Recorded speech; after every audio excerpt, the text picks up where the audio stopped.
Thanks for staying with us this morning. We're at the state capitol and we're joined by our favorite House member, Ken Rahjes. It's good to see you, Ken.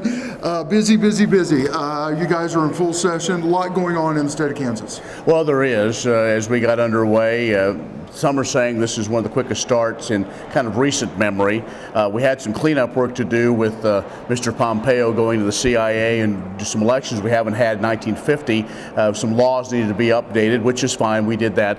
And one of the committees I serve on, Brian, is taxation, and we've hit the ground running with testimony talking about what's the best way to move forward. Obviously, the situation we're in, we need to find more places for revenue, but also make sure we do a good job with our expenditures as well. Well, not only that, let's talk about taxation. Is this an opportunity to come back and maybe start adding a few taxes that have been taken away over the past 7 years? Well, I think let's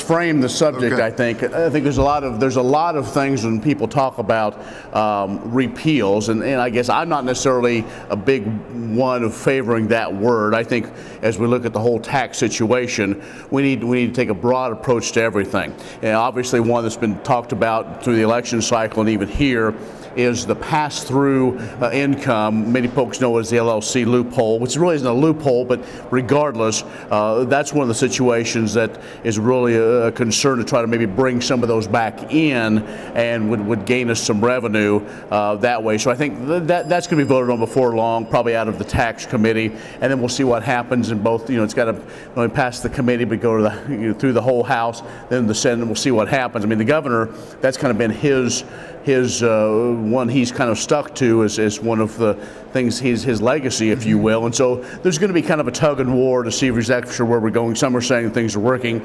Many folks say, well, not quite. If we're going to keep funding the same programs we have, we've got to find revenue somewhere. Transportation has continued to be a big issue here in the state. We have a ton of grain on the ground. We've got a ton of cows here. Moving them from point A to point B, we need transportation. Well, transportation is another committee I serve on, and that's been very busy as well. We've got several ideas of some different ways to help move not only grain, livestock as well, but we have a lot of ethanol moving through the state. There's been a lot of discussion of the funding and where that comes from. Some of the funding that's gone to the transportation plan has been diverted, and some within rules can to the general fund. But what's happened is a lot of projects that are important all over the state, not only to agriculture but to everywhere, have been cut, and so those are things we're reviewing and trying to find again revenue sources to at least try to help bring that up. But it's a slow process. We didn't get through overnight. We're not going to get it solved overnight. Perfect. We're going to take a quick break. When we come back, we're going to finish up with Ken at the state capitol. Watch kansasAGreport. We'll see you in just a minute. This segment brought to you by Farm Bureau, a grassroots ag organization representing the state's farmers and ranchers since 1919. KFB.org. Oldie Seed Farms, carrying soil-specific seed. Find them on the web at oldieseed.com. That's OHLDE seed.com. Grass and Grain, online or in the mail, keeping Kansas farmers informed for over 60 years. Grassandgrain.com. Kansas Wheat Commission, leaders in the adoption of profitable innovations for wheat. Online at kswheat.com.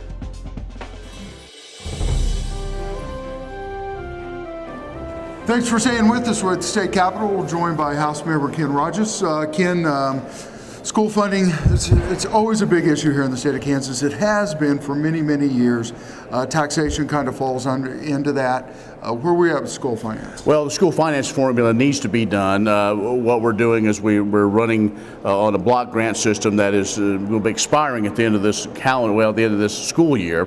And so that's the process right now. What they're doing is trying to work on what's going to be the best formula for our schools. We're still waiting for the Kansas Supreme Court to decide how much, if additional money needs to be put in to our Kansas schools. And I've told folks my number one priority down here is to protect our small schools. Mm-hmm. If we're looking at a school funding formula, it's got to include everybody. Now, there may be some tough conversations we're going to have, and is there some way we can maybe bundle some things together? We're not talking the words people don't want to hear, but consolidation. I'm not going to say that word. I know you're not. So because I don't necessarily know if we need to be there. But the bottom line is we want to make sure that our kids are prepared, whether they go to vocational school, in the workforce, or one of our Regents institutions, or one of our private schools. They have to have the tools they need to be successful. So that's the challenge, and that's where, in fact, we have two committees this year, one the Education Committee, but Education Budget Committee. So really kind of going at it full bore as much as possible. Absolutely. Water continues to be a big issue here in the state of Kansas. Come out of drought, go back into drought, come out of drought, come back into drought. I know we've sued Nebraska and Colorado over the past 5 years for the simple fact of having the Republic River compact, making sure we're getting our fair share of that water. Well, I'm also vice chair of the Water and Environment Committee. We took that out of Ag this year, and so Tom Sloan from Lawrence is the chairman. And so what we're looking at really in water is we're looking at trying to find the true value from all the different stakeholders, from agriculture, municipalities, industrial, and so on, and then help develop that plan. I know there's a lot of talk about the governor's water plan, the Blue Ribbon Commission, and so on, the funding mechanism possibly there. I think we're going to be a ways away from that, but obviously water. The nice thing, you brought up the Republican River Compact, and I was at a meeting earlier in St. Francis out in northwest Kansas, and with Colorado and Nebraska folks and Kansas folks. You know what? They're probably getting along as good as they have in decades. And so I think there's a full understanding that every state knows we all have to work together in order to make sure that we all have the water we need, not only to drink, but to make sure our crops and our cities have what they need. We've got just a little bit of time left. A few other things that kind of crop up to mind that is going to be a hot button as we get closer to April. Well, I think the biggest thing is trying to make sure we have a budget that has to balance. The Constitution says we have to have a balanced budget. So trying to find out where, if there's going to be some additional revenues, where the cuts are going to be. Those are going to be some of the biggest things. There's some ideas of some deals with higher education, what's going to happen there. Who knows? There's a number, when you start a session, especially a new 2-year session, you have all kinds of different bills, a lot of different ideas. I am one that decided not to put a whole lot of bills together simply because it costs money even to print the bill. Right. And if you can start at $1,500 at a time, save that for another day. Right. So I think right now most people are focused on those big issues: school finance, the budget.